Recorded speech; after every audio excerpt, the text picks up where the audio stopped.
Hi there. Before we dive into today's episode, I want to ask you an important question. Are you wondering why your hard work isn't reflecting in your bank account? If so, I've got something that could change the game for you. With my Digital Product Accelerator one-on-one coaching program, I'm on a mission to help entrepreneurs like you bank consistent revenue without sacrificing your time or sanity. Imagine shifting from 90% client-facing work to enjoying consistent revenue from your digital products, all while reclaiming your time. You already know that you don't need another course, and a one-size-fits-all approach isn't going to cut it. What you need is a strategic, long-term plan tailored just for you. So if you're ready to build the profitable, freedom-giving business you've dreamed of, apply to work with me by going to destinycop.com/apply. I cannot wait to learn more about you and your business.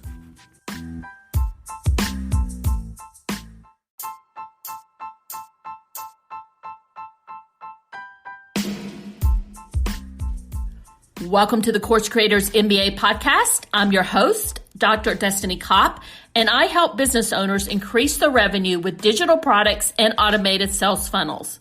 In this podcast, we tell the stories of ordinary business owners just like you. We talk about their story and how they got started, the challenges they've experienced, and how they overcame them. These are discussions with real people who understand what it's like to own an online course or membership business. Before we begin our show today, I want to let you know that this episode is sponsored by our flagship Course in a Box program, which helps you create your revenue-generating course in less than a week. Course in a Box is available on AppSumo at a special deal, and you can learn more about Course in a Box by visiting the link in the show notes. Let's jump right into our show.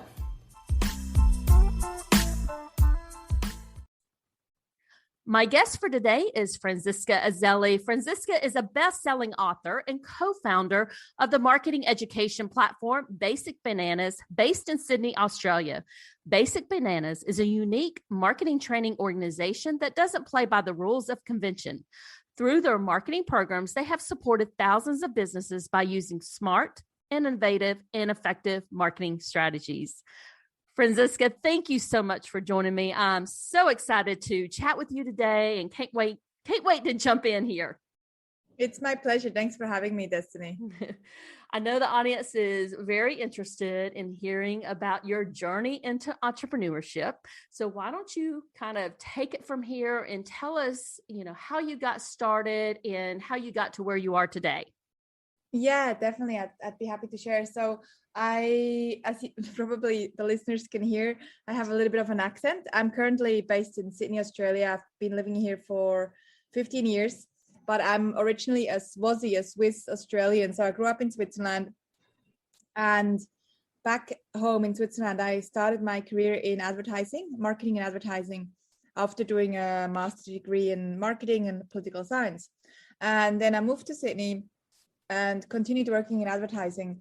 And then 11 years ago, almost 12 years ago, actually this year, started my first business, Basic Bananas, the one that you mentioned. And it was born out of an observation that we saw that there was a gap in the market. So I was working with a lot of corporations in the advertising agency.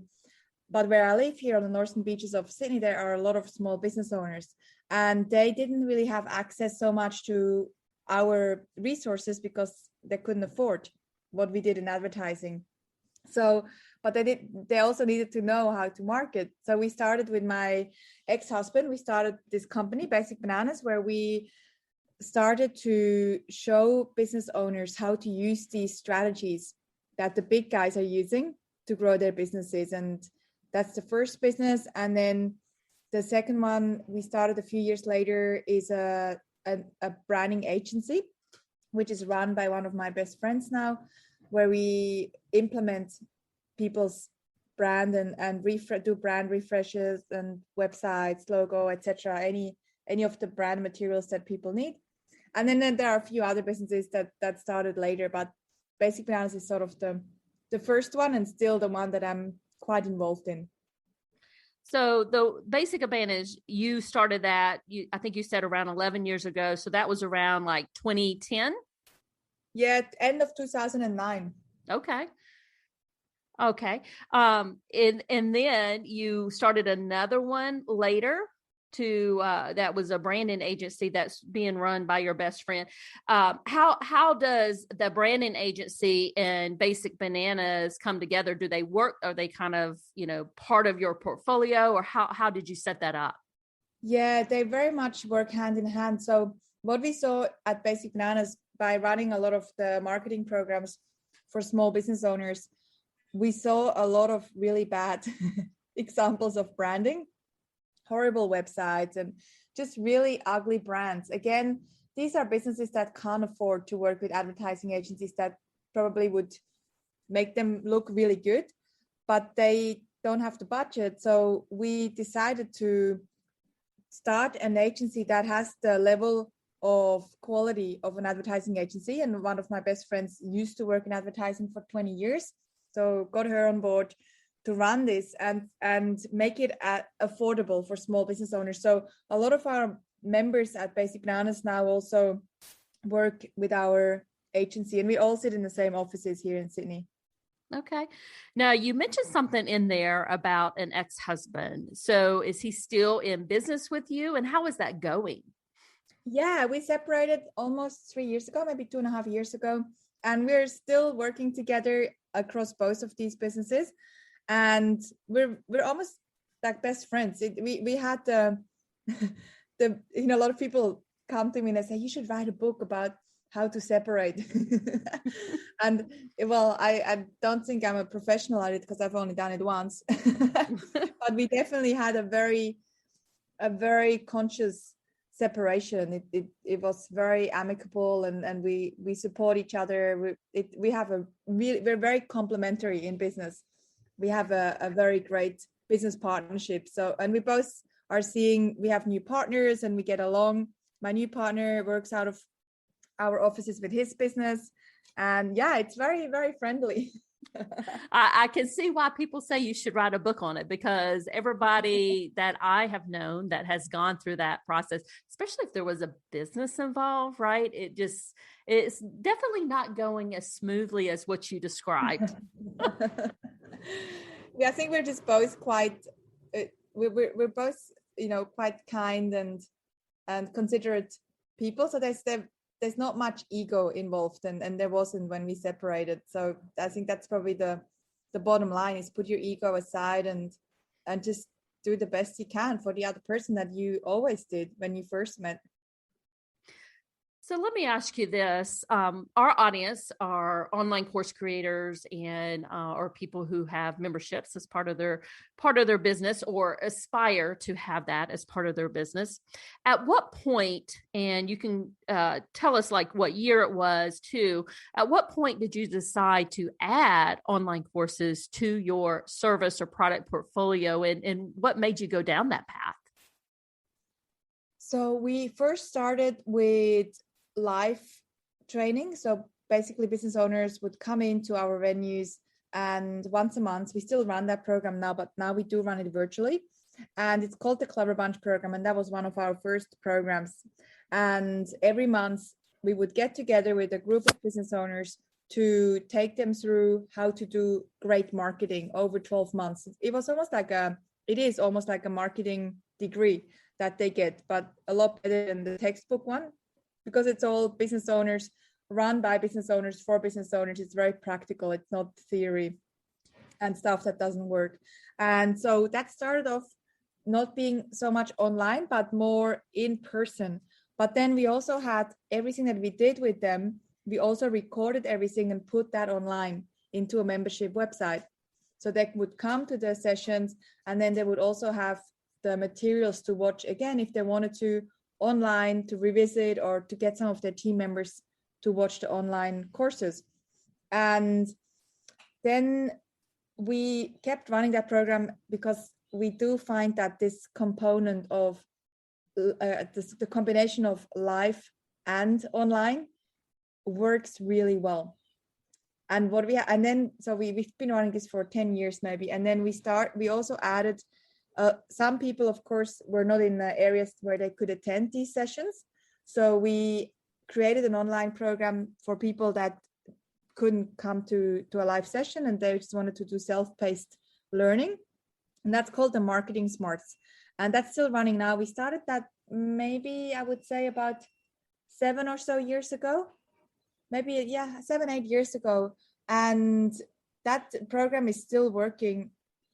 When the pandemic hit, we had to change the main program, the one with the live sessions, to now virtual training. So we still have, so in the Marketing Smarts, the second program, that's all online course, self-paced, people can join, they can then go through the program step by step, it shows them the progress where they're at, and then they graduate.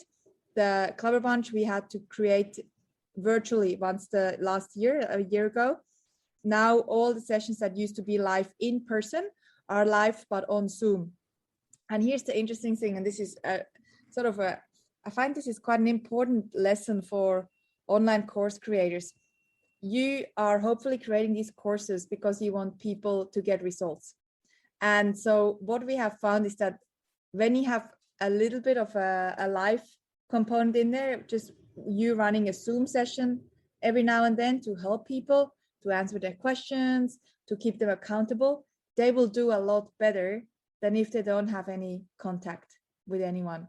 And I can speak for myself. I'm sure I've bought online courses. I've bought some art classes about watercolor painting and illustration, and I haven't done a lot of it. So people, including me, just buy stuff, and we don't maybe necessarily go through the program unless there's a bit of a curriculum and someone holding you accountable. That's some definitely good advice and good feedback. I want to dig into your programs a little bit more. The Clutter Bunch program, you said you're now running it. You're running it virtually. Did you say it was a 12-month program? Yeah. So the Clever Bunch, which is our flagship program, the most popular one, and it's also the one where people get the most incredible results. It's for small business owners. A lot of them are, I would say 20-30% are startups, and then the rest are established businesses, but quite small businesses. And it's a 12-month program. Every month we get together for 3 hours virtually now, and we have a curriculum for them that goes for 12 months. So it's every month is building on the previous month. So we start first with the marketing strategy. What is their strategy? And then we go through different components like, okay, now we need to look at your positioning. How do you create campaigns? How do you use social media? How do you do offline marketing? How do you do online marketing? How do you increase your sales? So each session has a specific topic, and it goes for 12 months.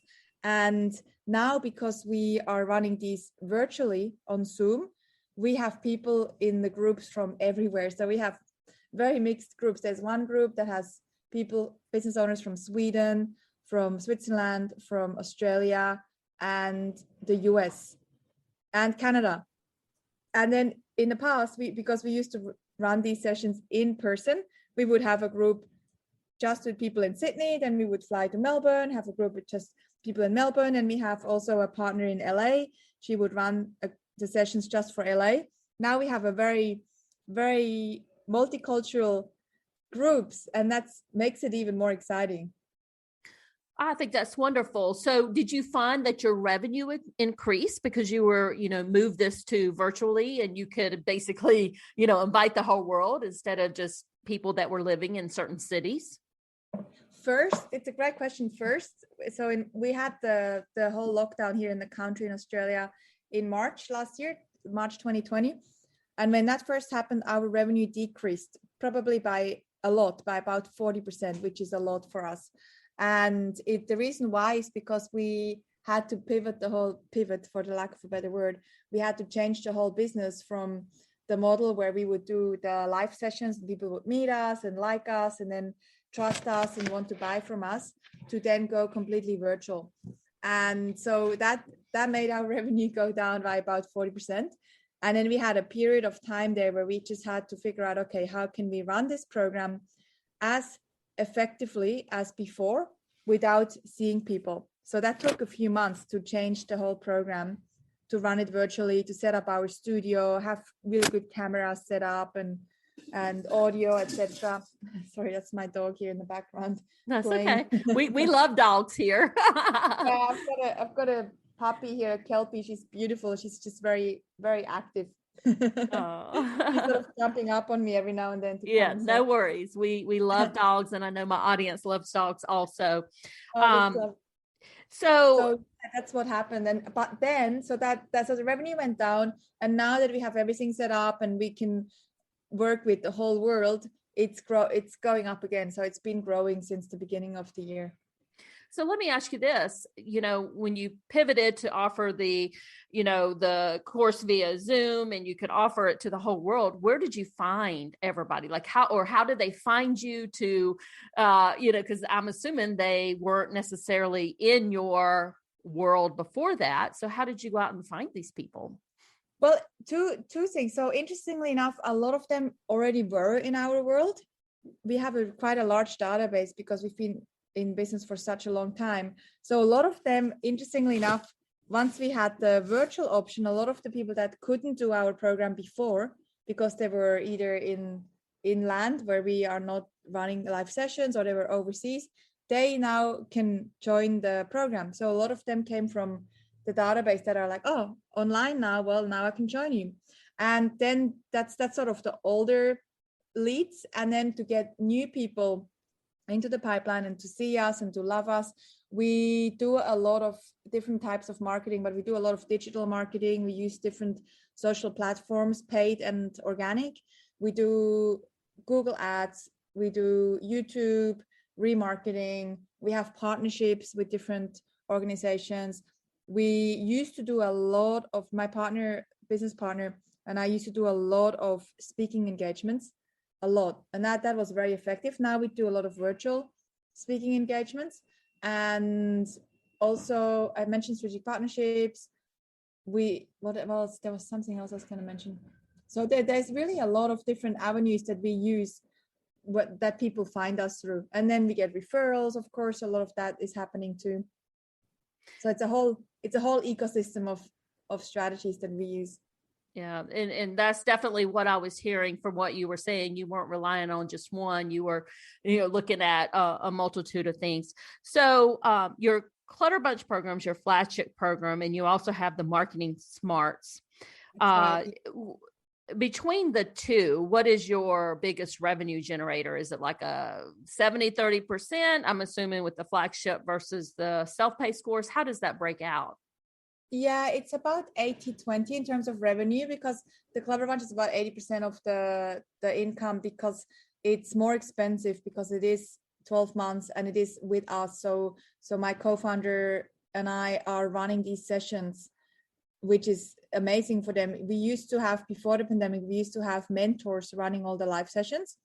And then because in the beginning, 11 years ago, we used to run them all, my business partner and I, flying everywhere. And then we decided that it became too crazy with the team, running a team. And so we hired mentors to run these sessions. But now, because we can run them all from our studio here in Sydney, they get us, which has been amazing for them. They love it. So that's more expensive, that program. And most people want that. But then the Marketing Smarts is only 900, and I think it's 990 or something like that at the moment. So that's a lot cheaper, and that has, obviously you need to get a lot more people in to make the revenue that you make from the flagship program, which is it's normally used to be 14,000 Australian dollars, which is about 10,000 US.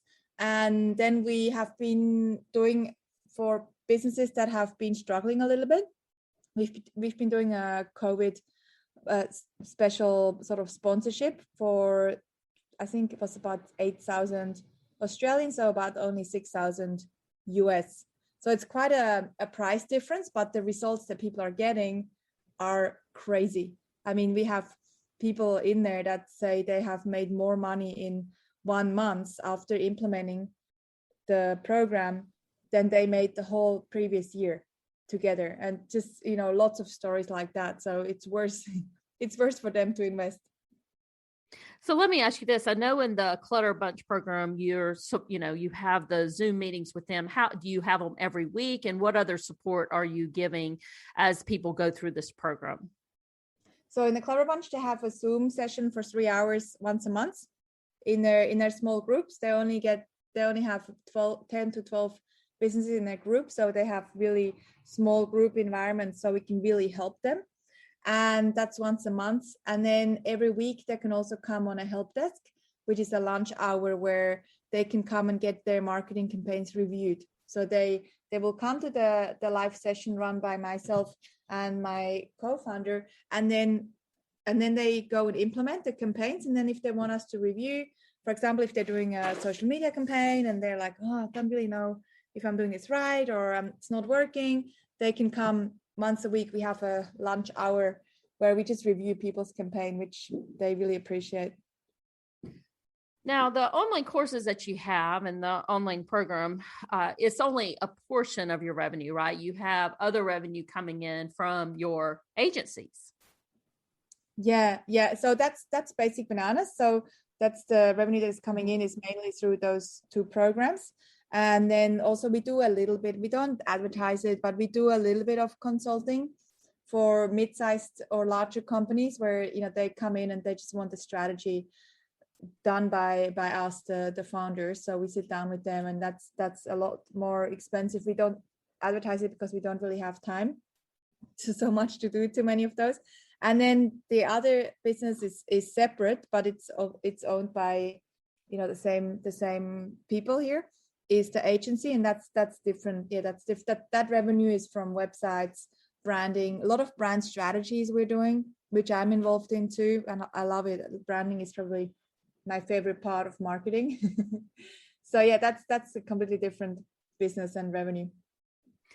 So let me ask you this, Franziska. You've been doing this for a while. I know you've probably had some ups and downs in your businesses over the year.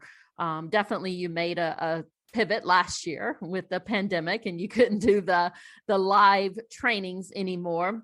What do you see as next steps for your agency or your online courses in 2021?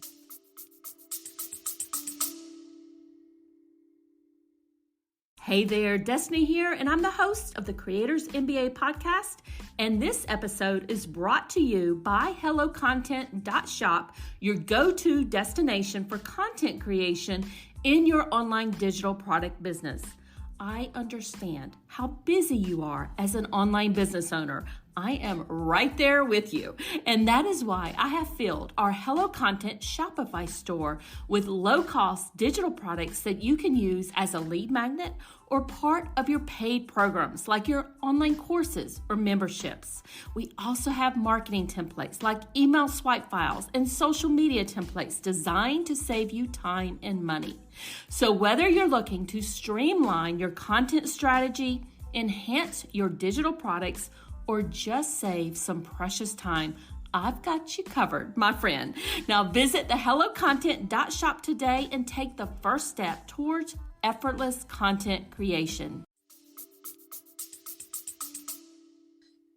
I really see that for Basic Bananas, for the online courses, we will start to focus. We've done a lot of marketing in Australia and the US because that's where we already were. And I can really see how we are going to start to expand more into other geographic areas. And the way that we will do it is through partnerships. So having a local person there that wants to run the operation, even though we can run everything from here, we've got everything set up, but it's still good to have a local person there that can talk to our members and support them, and also that we can train up to run some of our live sessions because of time zones. We do. At the moment, we have our European businesses in our programs here, but that means that we're running sessions here that are from 7 to 10 at night, and sometimes I go to bed at 9 because I get up at 6. So the time zones are obviously a little bit challenging sometimes. So the future is to have more partners in these areas and then obviously increase the marketing also in these areas. And then for the businesshood, one thing that Julia, my friend who runs the agency, and I really love doing is working on culture books. So we created a culture book just before the pandemic for us, Basic Bananas and the Businesshood, which has been really helpful to outline our culture and to almost provide a little bit of a guide for our team on how to behave and how to respond to, how to be a part of the culture, how to display our values. And it's been really great also to onboard new team members, even also to when you have a semi-virtual team, which we have, for them to feel included. And we've had a few mid-sized organizations approach us to help them do that for them.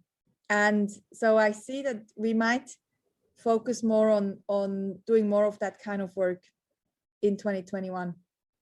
So that's interesting. So it's a culture book. So it's like an employee handbook, if you would, but it's focused on, tell us a little bit more about it. I can kind of envision it, but I want to make sure I understand it. So guidance on how they contact customers or how they speak with customers or write back to customers. Tell us a little bit more. Yeah, it's sort of, it's bringing all the team members together and getting out of them how they believe what the company's brand essence is. So we do training, leadership training with their teams to first find out how they perceive the company, which is part of branding, it's like basically employer branding, how they perceive the company and what behaviors they're seeing at the moment in the company, and then what behaviors that they would like to see. So then once we have done some work with talking to people and workshopping with them, so the culture comes from them. It's not just a dictatorship, but it's more of a democracy. Then we look at what are some of their principles that they want to establish, because culture is really, really, really important, not only to attract the best talent, but also for customers and clients to see that this is an amazing business because their culture is just, it's great.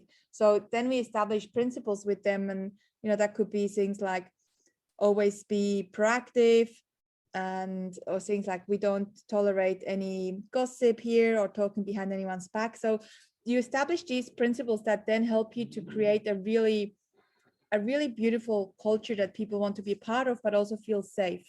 And this is really important in today's world where, one, there is so much uncertainty and people don't know where we're heading in the world, but also two, there is so much talent out there, and this talent now has access to working with anyone in the world, really, with a lot more companies being okay with people working remotely. So you do have to have a great culture, not just good salaries. That the new generations, they obviously they need to get paid fairly, but they care more about being part of a great culture.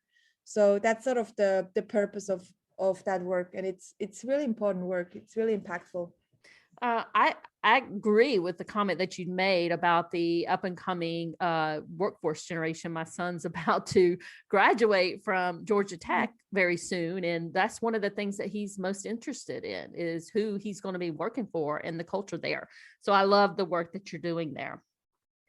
Let me ask you this. I have one last closing question for you. You've been doing this for a while, since 2009. What advice do you have for other online course creators or entrepreneurs out there? Yeah, so I've got 4 things that I'll share, and some I've already mentioned that I feel are really important. The first one, and this is also a little bit of an observation in this space of course creation, a lot of people come into this world and they may see someone like us and they might go, oh my God, these guys are doing so well. I just want to do this so I can get rich. And that's the wrong attitude. So the first most important thing, because then they just provide stuff that is sort of average just to try and make money. It won't work. It's not easy. People make this sometimes look easy. People look at us. We've been copied so many times over the last 11 years. I don't really mind because I know how much work goes into it and most people never stick with it. But the most important thing is you don't come in with the wrong motivation. I would focus on providing value I wouldn't focus so much in the beginning on just doing it for the money, because it won't work. If it's just for the money and people just publish random stuff just to make a buck, it won't work. It won't work. It needs to be, you need to sell something that is good, that people get results from and that they love and talk about positively. So that's the first thing. The second thing is also add your own spin to what you're doing. Don't just regurgitate what everyone else is doing. Again, you know, people are observing others. Let's say someone wants to run a course on guitar, you know, how to play guitar, and then they see someone else do it and then they just copy paste what they are doing. Add your own spin, because you've got your own brand voice. You are your own person, and you probably have your own ways of doing things. So add your own spin to it, make it your own. Don't just copy what everyone else is doing. And again, that will make you more talk aboutable.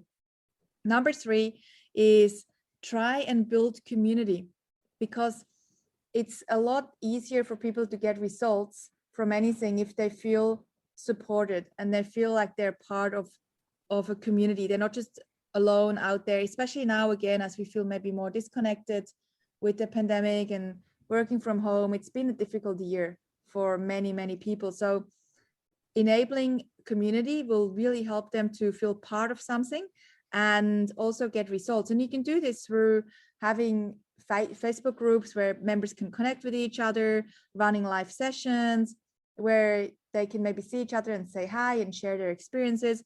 And that brings me to the last one, which is number 4, which is, if possible, I know this is more work. It's easier to just record a program, put it online and sell it, and then sit on on an island and drink mojitos. But if you can, add some sort of a live component into your program. Again, whether that is a monthly live party that you're doing where people can come and join, or it's part of the program where once a week they get a live session with you. Add some sort of live in there, not just recorded, pre-recorded, because then you can really help people.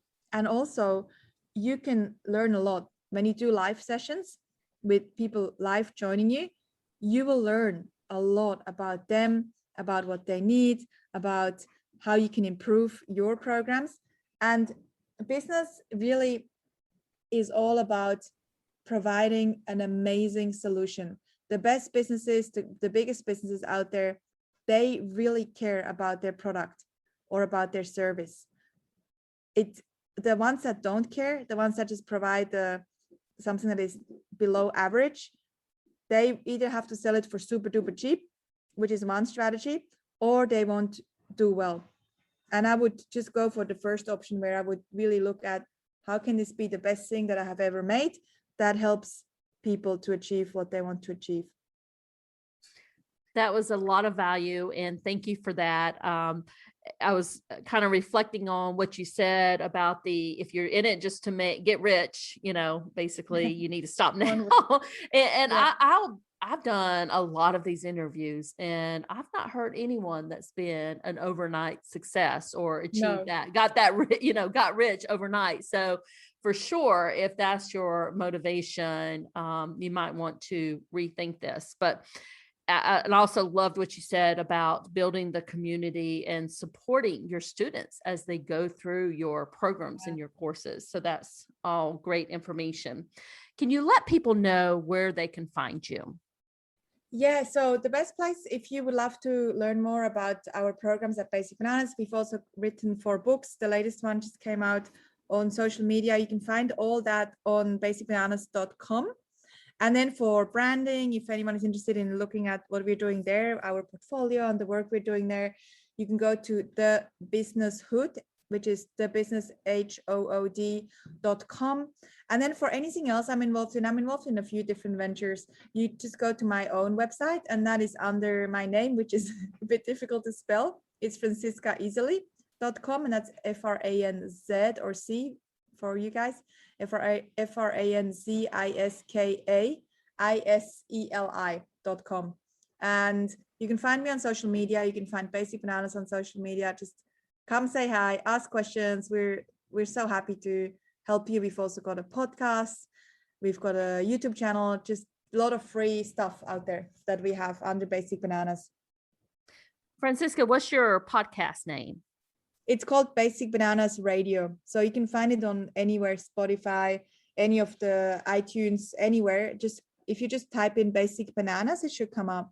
Okay, perfect. I will make sure that the links that you provided are in the show notes so everybody can just click on them and find you. Franziska, thank you so much for joining me today. I love chatting with you and getting to know you better, and loved everything that you've been doing over there in Sydney, Australia. My pleasure. Thank you for everything you're doing for this community too. It just makes a huge impact for people. Thank you. Thank you so much for joining us today. I hope you enjoyed this episode. If you love the show, we'd appreciate a review on Apple Podcasts or your favorite podcast platform, and show us some love there. Have a great rest of your day, and bye for now.